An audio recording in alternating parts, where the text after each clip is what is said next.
Welcome to my channel, where we bring you powerful stories that reveal unexpected truths and restore your faith in humanity. If you believe in kindness, fairness, and the quiet strength behind the most humbling moments, make sure to subscribe and turn on notifications, because today's story will leave you speechless. It begins with something as simple as a slap. One girl slapping another in a fancy restaurant over a minor bump, but what unravels next will turn the entire room silent and change both of their lives forever. Watch until the end to uncover the stunning truth behind this elegant facade. It was a brilliant Sunday afternoon at La Lumière, the most elegant restaurant in the city. Sunlight spilled through towering glass windows, casting golden patterns on the marble floors. Each table was draped in white linen, silverware aligned like soldiers, crystal glasses shimmering under the warm light. Waiters moved silently like shadows, and guests whispered in hushed tones, savoring expensive entrees written in French. Anywhere into this world stepped a family. A tall man in a sharp black suit, a poised woman in navy satin, and between them a girl of about 10. Her golden hair braided perfectly on each side, a designer mini handbag slung over her shoulder. Her name was Eliza. She walked as if the room belonged to her, her chin tilted, her small eyes scanning the space with mild disdain. At that very moment, in the employee hallway behind the kitchen doors, a young waitress named Olivia was gently ushering her daughter Maya into a small break room. Maya was also 10. Her dress was faded from too many washes, and her shoes had scuffed toes. Her wide brown eyes were curious, bright, and innocent. Olivia had no choice but to bring her daughter to work that day. The school had closed unexpectedly, and there was no one to watch her. With the manager's reluctant permission, she let Maya sit quietly in the break room with her coloring book. But children are curious. While Olivia was carrying a tray of drinks, Maya slipped out, hoping to find her mom.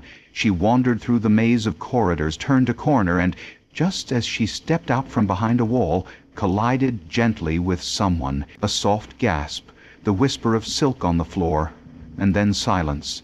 Maya froze. The girl she had bumped into turned around slowly, eyes wide with offense. Eliza stared at her with disgust. "You filthy little thing! Can't you watch where you're going?" she shouted, her voice cutting through the hum of conversation. Before Maya could apologize, Eliza's hand whipped out and struck her across the cheek. The slap wasn't loud, but in the stillness of the restaurant it echoed. Time froze. Maya stood there, one hand on her cheek, stunned. Her eyes filled with tears, not from pain but from shock. All around them people paused. Forks hung mid-air. A glass clinked too hard on the table. No one said anything. They just watched. Eliza, however, stood tall, proud, as if she had done the world a favor.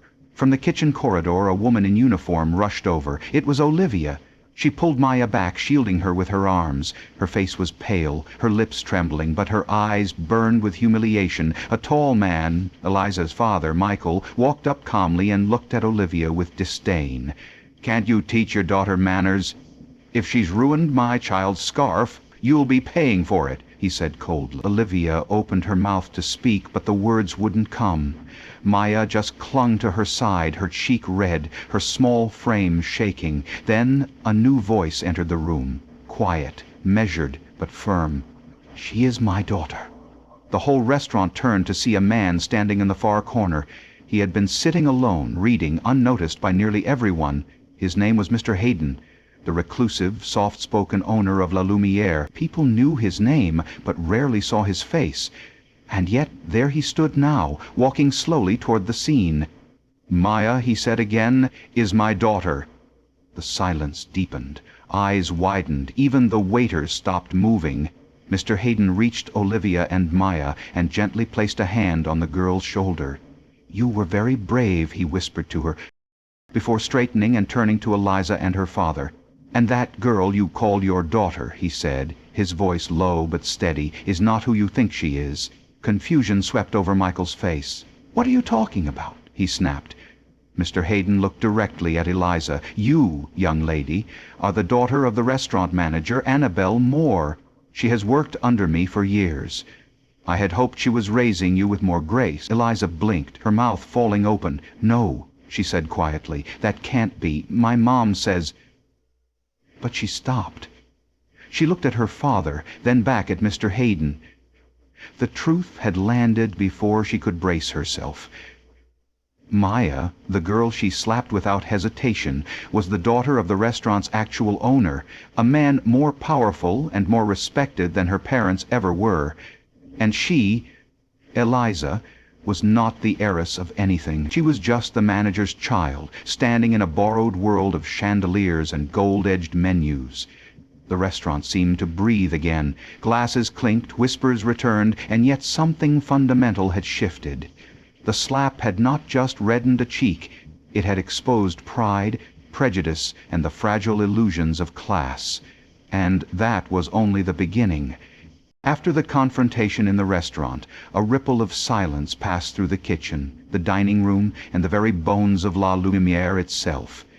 Mr. Hayden stood still, his hand gently resting on Maya's shoulder, while Eliza retreated behind her stunned father like a wounded soldier unsure how the battlefield had turned.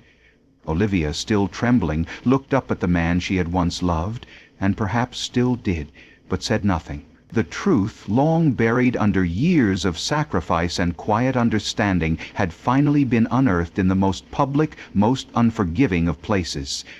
Yet none of it was spontaneous, none of it accidental. It had all begun 10 years ago, when a bright-eyed waitress named Olivia first walked into La Lumière as a part-time server, trying to support her sick mother. Back then, Hayden was not the silent owner hiding in shadows, but the passionate founder of the restaurant, a widower with more grief in his heart than he ever admitted.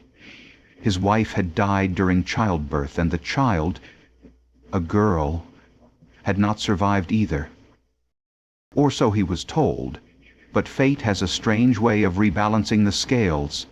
Hayden and Olivia worked side by side for months, and though neither of them dared call it love, there was something soft, something redemptive, in the way their eyes found each other during quiet hours.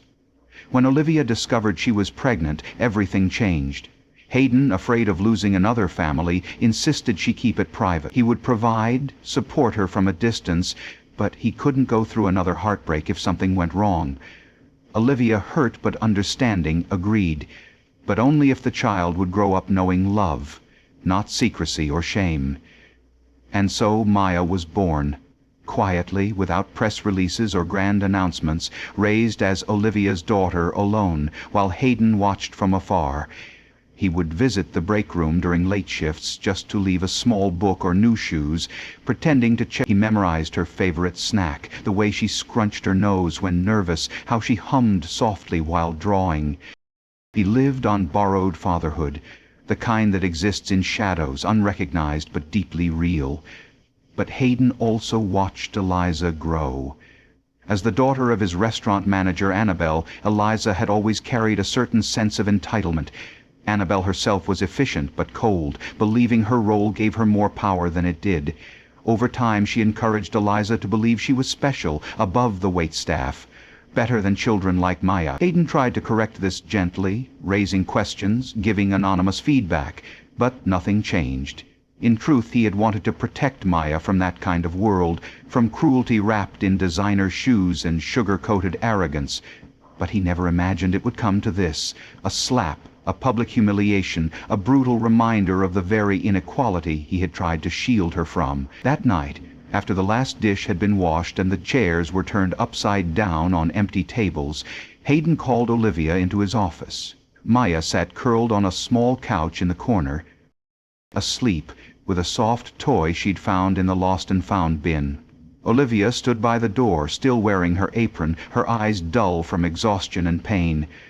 "I never wanted it to be this way," Hayden began, his voice cracking slightly, a tone she hadn't heard in years. "She's a child," Olivia whispered, her voice almost inaudible. "She's never known anything but kindness." "You taught me that." Hayden nodded slowly, and yet today she learned that kindness is not always returned, that the world still divides us by uniforms, by income, by assumptions. He looked at Maya, then back at Olivia. But I won't let her grow up thinking she's small." There was a long pause before Olivia spoke again. "Then what are you going to do?" He took a deep breath. "I'm going to claim her. I'm going to give her what's rightfully hers, a name, a future, and the dignity of being seen. No more hiding." Olivia's eyes filled with tears, but she didn't speak. She only walked over to the couch, knelt beside Maya, and brushed a strand of hair from the girl's forehead. Hayden watched them, this little family stitched together by time and circumstance, and knew the moment had come. The next morning a memo was posted in the staff hallway, and an email went out to all employees. It read, "Effective immediately, My Rose Hayden will be recognized as the daughter of the owner, Mr. Thomas Hayden. Any questions or comments should be directed respectfully to management. Let us all remember that dignity is not worn but lived." Whispers erupted like wind through dry leaves, but no one dared question it openly. Some were supportive, some suspicious. Annabel Moore, however, was livid. She stormed into Hayden's office, accusing him of favoritism, of betrayal, of disrupting the chain of command. "My daughter has been humiliated, Thomas," she shouted, her polished nails gripping the edge of his desk, "and yours was paraded like some Cinderella." Hayden stood up slowly, every inch of his 6-foot frame radiating calm fury. "No, Annabel," he said, "Eliza was not humiliated because she is your daughter. She was humiliated because she forgot how to treat others with respect. This is not about blood. It's about values." That was the beginning of a shift.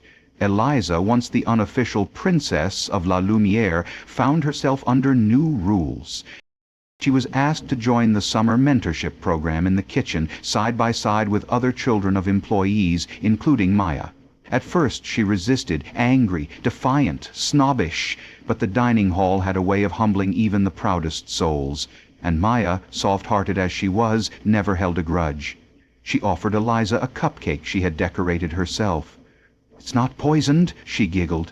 "I promise." Eliza blinked, then laughed, perhaps genuinely for the first time in weeks. And so began an uneasy, fragile truce. Hayden watched from a distance, proud, cautious, hopeful. For the first time in years the two girls were on the same floor, not in power, not in privilege, but in understanding. The slap had started it all, but what followed was something greater, a reckoning, and in the heart of La Lumière something had changed forever. The mentorship program began on a quiet Monday morning, with the scent of fresh croissants wafting through the air and the clinking of silver mixing bowls echoing off the kitchen walls like the rhythms of a hidden orchestra. Eliza stood stiffly beside Maya in her pressed white apron, arms crossed and lips pursed, clearly out of place among the noise, the flour-dusted counters, and the humble laughter of the kitchen staff. She had never been in a place where she wasn't the center of attention, where people didn't jump at her every need, and it showed. Her father, Michael, had tried to protest the arrangement, but Mr. Hayden had been firm. If she is to earn respect, she must understand effort. Maya, on the other hand, moved through the kitchen like she belonged there. She didn't bark orders or boast. She simply listened. She handed clean bowls to the pastry chef, fetched sprigs of rosemary for the sous chef, and carefully peeled carrots with the quiet precision of someone who knew the value of care. Every now and then she glanced sideways at Eliza, wondering whether this girl, who once slapped her in front of a crowd, would ever look her in the eyes without contempt. For the first 2 days Eliza did nothing. She rolled her eyes, scoffed at simple tasks, and refused to touch anything that might dirty her nails. The staff whispered, but no one confronted her. Maya, despite the temptation to retaliate with coldness, continued to offer small kindnesses. An extra spoon when Eliza forgot hers, a heads-up when the chef was coming, a shared towel when her hands got wet. Slowly, imperceptibly, the wall around Eliza began to crack.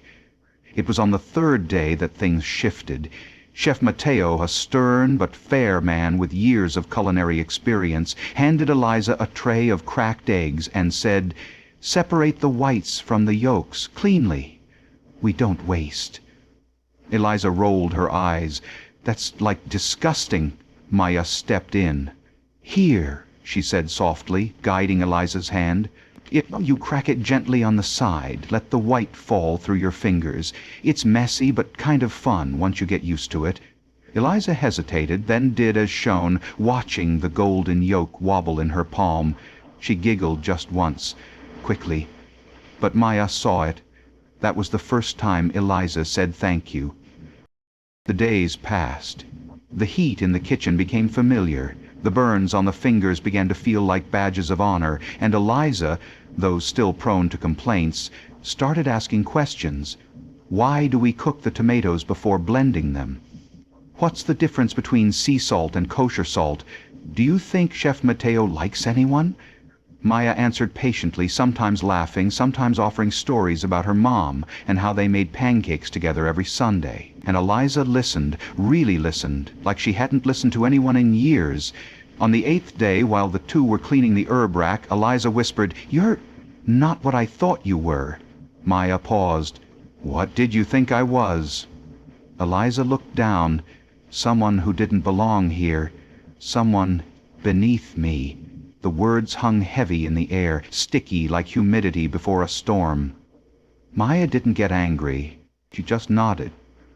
"People used to say the same about my mom, that she was just a waitress. But she's the strongest person I know." Eliza nodded slowly. "My mom says people like you should know their place, but I think maybe she's wrong." That night, Maya told her mother what had happened. Olivia listened, her heart torn between pride and protectiveness. She had every reason to dislike the other girl, every right to keep Maya at a safe distance, but she also remembered what Mr. Hayden once told her. Children aren't born cruel, they learn it, and sometimes, if you're lucky, they unlearn it too. The next morning the two girls arrived early. Maya brought 2 buttered rolls she had made at home and offered one to Eliza, who took it without hesitation. As they ate, they sat on overturned buckets near the back door, legs swinging above the floor, their laughter echoing softly through the alley. The friendship was not instant, not fairy tale perfect, but it was real, built not on similarities, but on the willingness to see beyond differences. By the end of the week, Eliza had stopped wearing her mini handbag and instead carried a smudged notepad where she scribbled recipes and funny kitchen quotes. When she made her first soup without help, she ran to Maya first, eyes bright with pride. And Maya hugged her like a sister. One afternoon during staff meal, Mr. Hayden stood at the head of the long wooden table. The air was filled with chatter and clinking plates. He cleared his throat and raised his glass. "To effort," he said, looking at both girls, "to humility, to the courage of changing, even when it's hard." Everyone raised their glasses, and for the first time Eliza didn't shrink under the weight of attention. She smiled and raised hers too. In the corner Olivia watched them, her eyes moist, heart full. She saw the girl who had once slapped her daughter now helping her peel onions, laughing together, hands stained with spice and experience. Redemption had taken root. Not through punishment or revenge, but through closeness, through understanding, through work. Somewhere along the way the slap had faded, not forgotten, but transformed. It had started with pain, but it had opened a door neither of them knew they needed, and as the city outside bustled on, indifferent and unaware, inside the golden-lit kitchen of La Lumière, 2 girls learned that sometimes the most powerful apology isn't a word, but a shared bowl of soup, passed between hands that now know kindness. Summer had settled into the bones of the city, with thick air and long, syrupy days, and within the walls of La Lumière the clatter of plates and the hiss of hot pans continued as always, though something beneath the surface had begun to shift, not just in the kitchen, but between 2 families whose daughters were now, somehow, inseparable. Maya and Eliza had become a pair no one could separate, not even themselves. They shared lunch breaks, kitchen duties, recipes, and inside jokes that made them dissolve into giggles while dicing shallots or sorting herbs. But friendship, no matter how sincere, rarely grows without conflict, and theirs was about to be tested in the most unexpected of ways. It began with a conversation overheard, not meant for curious ears. One evening, long after most of the staff had gone home, and only a few remained tidying up, Maya wandered past the manager's office looking for her mother. The door was slightly ajar, and inside stood Annabel Moore, Eliza's mother. and heated discussion with Michael, Eliza's father, they didn't see Maya crouch behind the half-wall, heart thudding in her chest, breath caught like a ribbon in wind. "We can't let Hayden rewrite everything," Annabel hissed. "He's naming the girl, that girl, as his daughter in public. It's going to change the way this place runs." Michael frowned.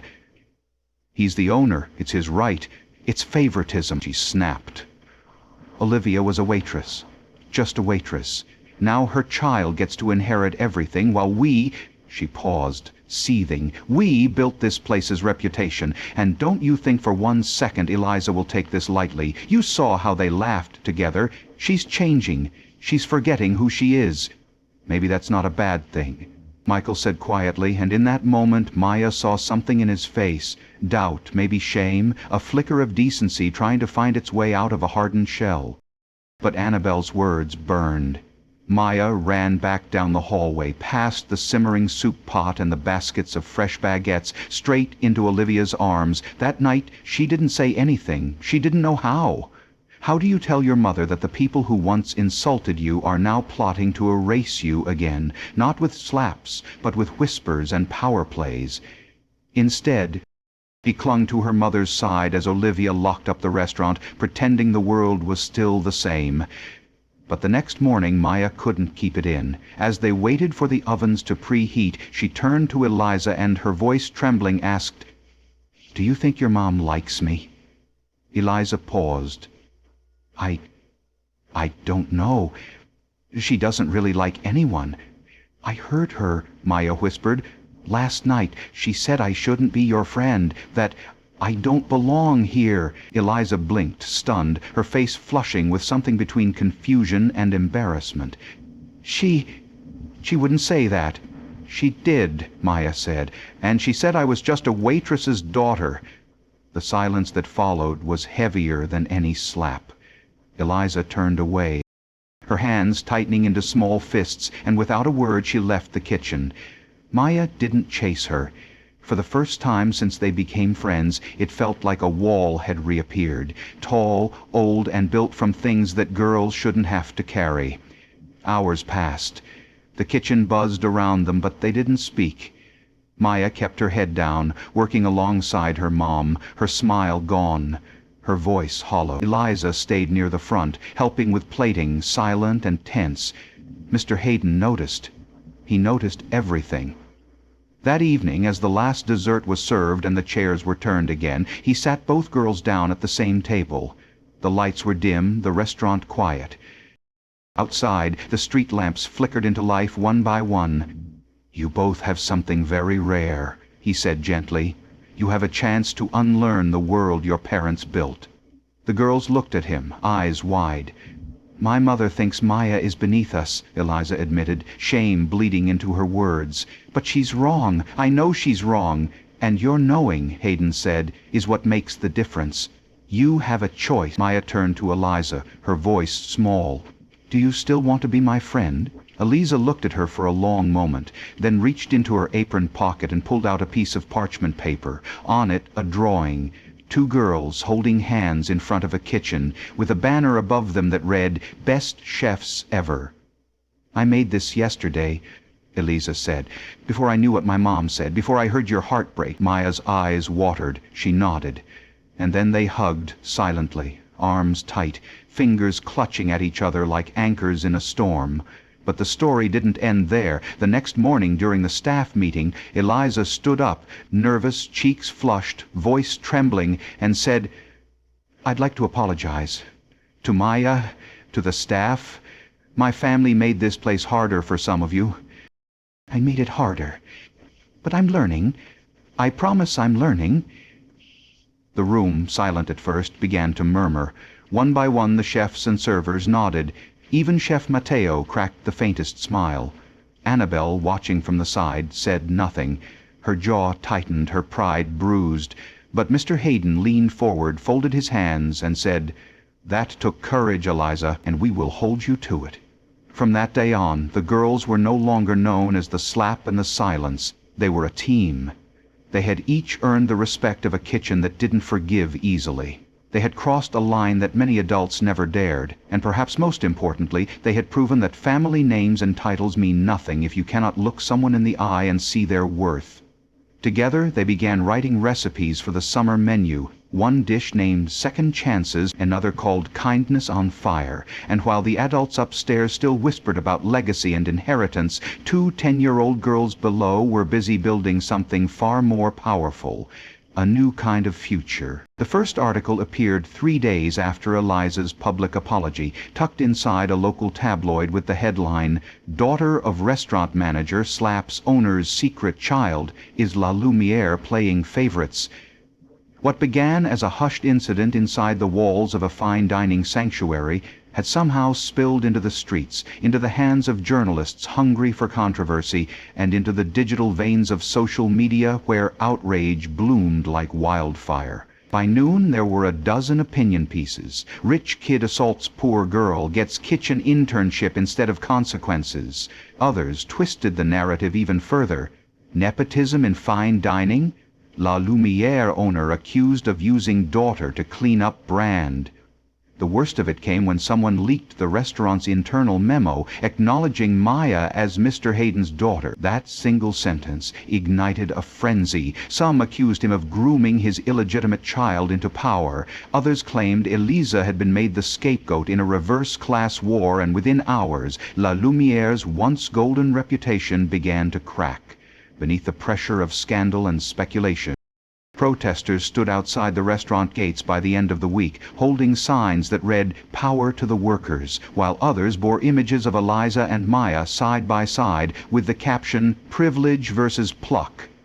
It didn't matter that the truth was quieter, messier, far more human than any of the headlines. In the court of public perception, they were now symbols, not children.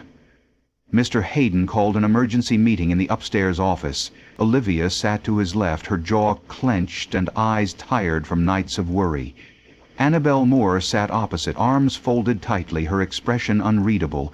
Maya and Eliza were there too, sitting close together, hands almost touching, their faces pale and silent. "We need to respond," Annabelle said, "before this destroys the restaurant. A public statement, maybe even an apology. If it means Maya stepping back—" "No," Olivia interrupted, her voice sharp for the first time. "She's 10. You want to exile a child for being born?" Mr. Hayden raised a hand. "Enough. The girls will not be punished for our failures." He looked at the two of them. "But I won't lie. This storm is bigger than us now." Eliza leaned forward. "Then let us speak. Not you, not the lawyers. Let us tell the truth." Olivia turned to her. "Olivia, this isn't a school debate." "Exactly," Eliza said. "It's real life, and in real life, you don't hide behind PR statements. You speak like a person."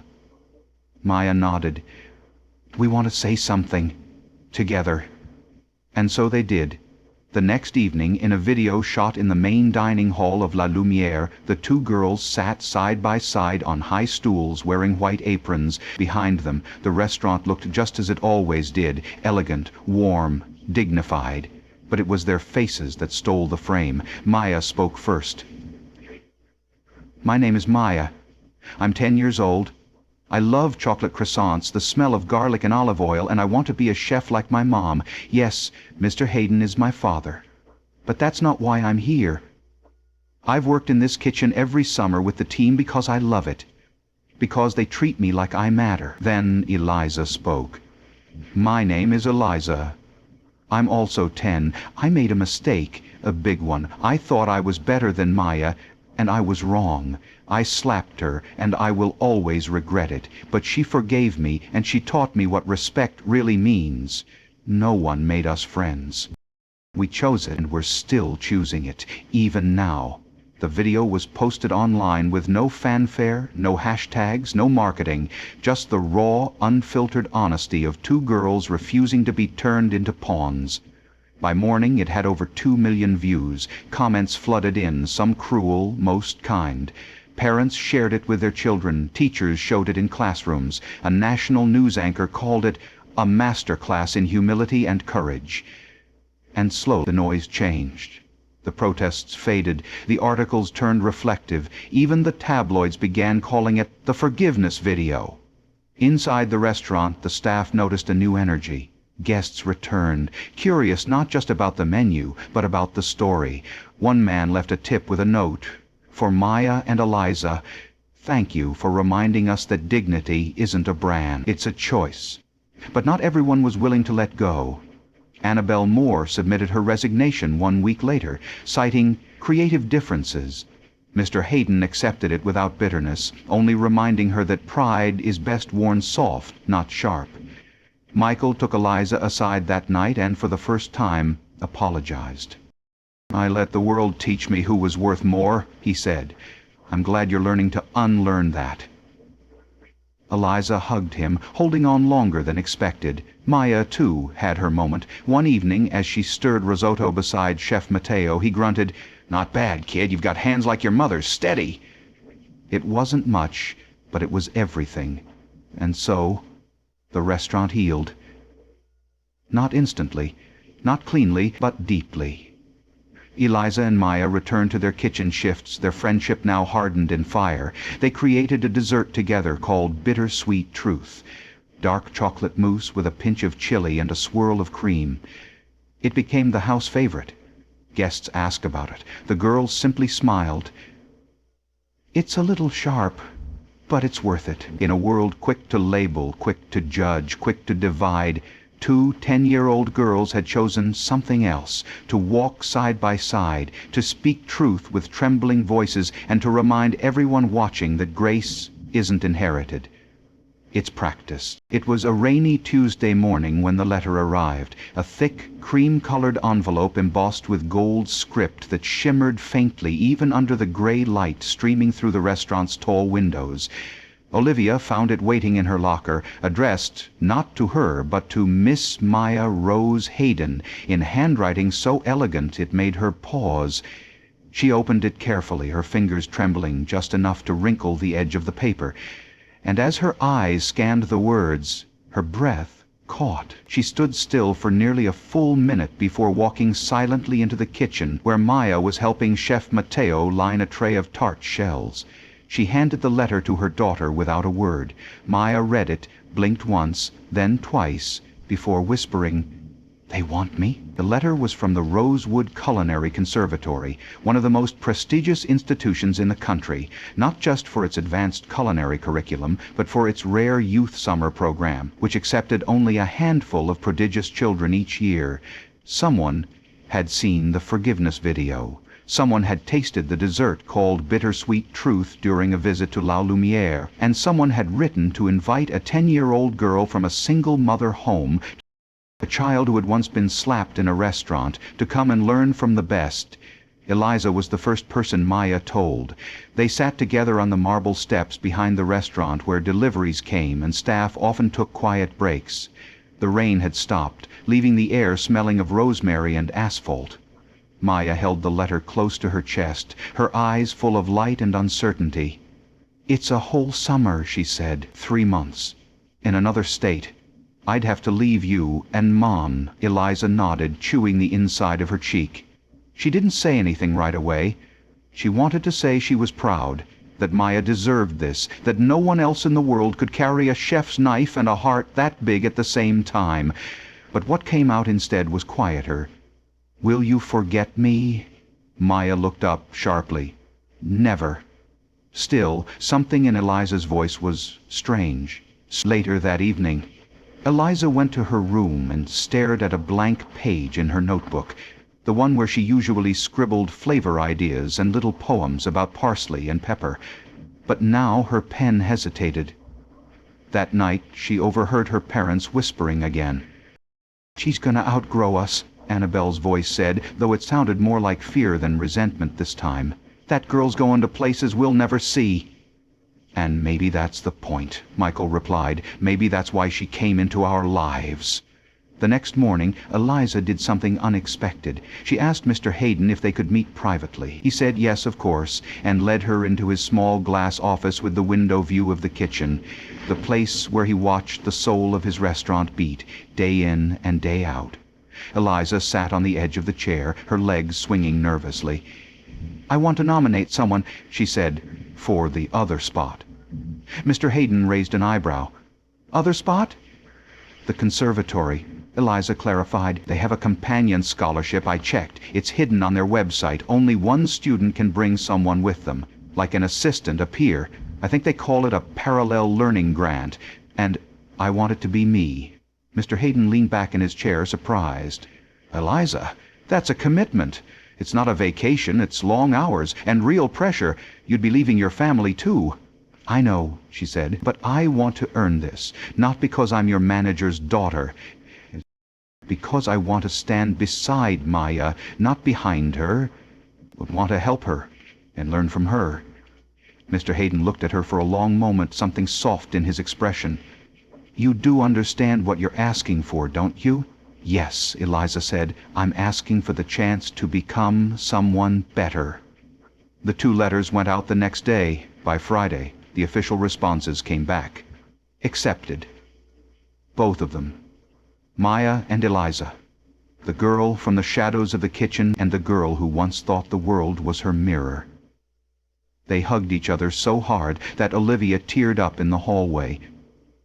Mr. Hayden watched from his office window, a hand over his mouth, overwhelmed by a pride he never thought he'd feel in such a moment.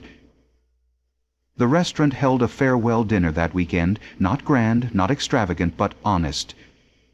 Staff cooked their favorite dishes, each adding a pinch of their personality to the spread.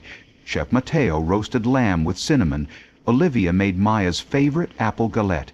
And Eliza, she made garlic bread, the first thing she ever learned to cook on her own, smiling as she served it. At the end of the night, Maya stood up, holding her spoon like a microphone. "We may be little," she said, "but we're learning big things." Eliza chimed in, like how to be honest and brave, and how to mess up and fix it. The kitchen clapped, the staff whistled, and someone even shouted, "Don't forget us when you're famous," as the girls packed that night their aprons, their journals, their hopes. Olivia slipped a note into Maya's bag. It simply read, "No matter where you go, remember where your kindness came from." And Eliza found a note in her own pocket, too, written in her father's blocky script. "I am proud of you, not for going, but for becoming." The city would not remember every detail of the scandal, the slap, the letters, or the speeches, but somewhere, in kitchens and homes and hearts, people would remember that once 2 girls stood up and changed the course of their futures. Together. They returned a year later, not as girls with aprons too big for their frames, but as young voices who had found clarity in the heat of unfamiliar kitchens, in the late-night dorm conversations, and in the gentle hands of mentors who treated them not like fragile children, but as rising chefs with something real to say. Maya and Eliza stepped off the train together that spring afternoon, their backpacks slung over their shoulders, the scent of vanilla still clinging faintly to their sleeves. They had grown taller, but it wasn't height that caught the eye. It was presence, the kind of quiet confidence that only comes from having failed, learned, and tried again. La Lumiere hadn't changed much on the outside, but something in the air felt different the moment they pushed open the familiar doors. Staff paused mid-step. Olivia dropped a spoon, and Mr. Hayden, standing beside the espresso machine as if waiting for a sign, turned with a smile that trembled ever so slightly. "You're early," he said. "We ran to catch the morning train," Maya replied, grinning. "We couldn't wait." Eliza nodded, adding, "We've got something to show you." Over the next 3 days, the girls took over the test kitchen with the precision of seasoned chefs. They asked for specific ingredients, requested a time slot for staff tasting, and refused to show a single dish until it was exactly right. On the evening of the 4th day, they hosted a private dinner just for the staff. No media, no guests, just the people who had watched their story unfold from the beginning. Maya presented the first course, a delicate tomato consommé infused with basil and a hint of lemongrass. "Clear, bold, and humble," she said, "because clarity doesn't have to shout." Eliza followed with a reinvented garlic bread, no longer a side dish, but a centerpiece, served with whipped truffle butter and a story about first steps. Dessert was collaborative, a layered mousse of dark chocolate, orange zest, and a crumble of ginger. A reminder, they explained, that opposites don't have to fight, they can flavor each other. After the final bite, silence reigned, not out of critique, but because everyone was full, not just in body, but in heart. Olivia stood and clapped first, tears shining in her eyes. Chef Mateo, never one for speeches, simply nodded and said, "Respect." Mr. Hayden walked up to the girls, his voice steadier than usual. "You didn't just cook," he said. "You taught." Over the next few months, La Lumière introduced a new tradition. Every summer, 2 young interns would be selected, not based on money, not on family name, but on kindness, perseverance, and their willingness to grow. The program was named the Maya and Eliza Fellowship, and the first 2 recipients were daughters of a janitor and a baker. When the press asked Maya if she planned to take over her father's business someday, she smiled and said, "Maybe, but first I want to build one where more kids like me can have a seat at the table without needing a name on the door." Eliza, asked if she still saw herself as someone from privilege, answered, "Privilege isn't having more. It's being taught early how to treat people right, and when you're not taught, you have to be brave enough to teach yourself." The girls went on to write a children's book together, titled The Apron That Fit Us Both, which sold modestly but found a permanent place in school libraries across the country. They didn't become famous overnight, nor did they chase the spotlight. They simply kept showing up, to kitchens, to classrooms, to each other. One rainy afternoon, nearly 2 years after the day everything changed, Maya and Eliza found themselves again sitting on the marble steps behind La Lumière. They sipped hot cocoa, legs swinging like before, watching delivery trucks go by. "Do you think people still remember the slap?" Eliza asked. Maya smiled gently. "Maybe, but not like they used to." Eliza nodded. "Yeah, I think now they remember what we did after." And with that they clinked their cocoa mugs, their friendship stronger than headlines, deeper than rumors. A quiet testament to the truth that people can change, and that sometimes the most extraordinary things begin with the most painful mistakes. In a world quick to judge and eager to divide, it is easy to assume we know someone just by what they wear, where they come from, or who their parents are. But this story reminds us of something far more important, that true worth is not inherited. It is revealed in how we treat others, especially when no one is watching. A slap may bruise, but a hand extended in apology can heal. Maya and Eliza showed us that friendship is not about sameness, but about seeing the soul beneath the skin. They showed us that forgiveness is not weakness, it's strength in its purest form. And they taught us that the tables of the future should be wide enough for everyone, regardless of status, background, or name. In the end, it's not the mistake that defines you, it's what you choose to do after.